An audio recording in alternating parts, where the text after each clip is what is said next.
Sevens is incredibly important. It's a great opportunity to come out, represent the Army, play some fantastic rugby in the summer, but we have to remember that Sevens provides us a great opportunity to flood some new players, show the talent that exists within the Army that may not be getting that exposure through the 15s season and through the winter months. So in terms of Army development and Army rugby development, Sevens is massively important, always has been, and I'm sure it's always going to continue to be. Navy Sevens has been almost like the startup point for the boys leading on to the start of the 15th season. So we invest a lot in our Sevens program in the Navy. Well, of course, it's absolutely fantastic and fundamental to have that rivalry. You've probably seen some of the other footage. It's all friendship and brotherhood, camaraderie off the pitch, but on the pitch, it's extremely competitive. Long and very successful history for the Army Rugby Union and Sevens, but the Navy Sharks are coming through especially strong. They've got a fantastic player base now and a really successful programme. Any service rugby is going to bring out a special talent, and a special set of players are going to come and do what they can on the fields. Whether it's the Navy, the RAF, it's going to be an incredible fixture. We have a lot of respect for them in terms of what they do with their program. They do travel a lot. They've won a lot of competition throughout they're known all across the country with what they do with their Sevens program.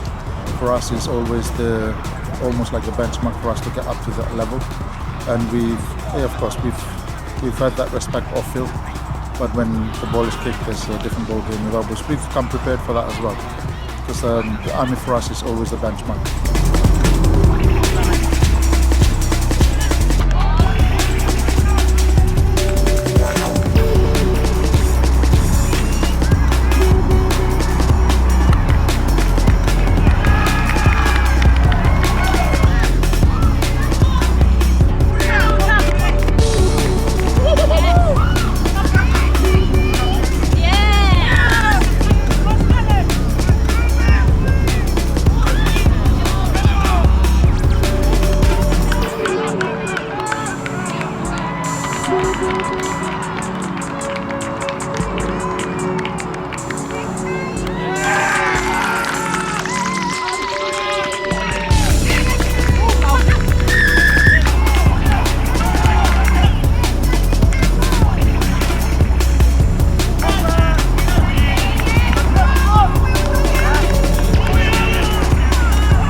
I think they've got a good depth in terms of the pool of players they have within their program. Their coach B, which is a good friend of mine, has done an amazing work with them. I've commended them for their trip over to Fiji when they went on. I think it was the beginning of pre-season this year. They went over, competed, and came back with a few learnings or two. But overall, to start the Inter-Service Sevens off on a win it's okay. A lot of lads probably might not have an opportunity to play at Army Navy at Twickenham. In the senior camp.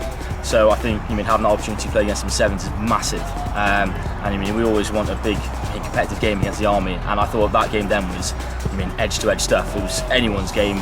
We were scoring, they were scoring, but unfortunately they clinched it in the last minute or so. But credit to the Army, it was a great win from them. But I couldn't fault the Navy lads. We gave it absolutely everything. I'm super proud of the effort we gave towards the game. I think we've always tried and encouraged those kind of mentality in terms of you can see the real soldier that comes out in them. We were in the trenches. The boys in blue were up 19-7, but never at one moment when I look in to see them with their heads down, body language was still up, and that's when I knew they still have it in them to then finish the job off. I certainly think whether the facts bear it out that rugby is the premier sport in the armed forces. It's obviously it has a huge amount of following and respect and investment financially both and also in terms of the players' commitment to it, but obviously a huge following from the civilian fan base, and they really love seeing the armed forces competing in competitions like this.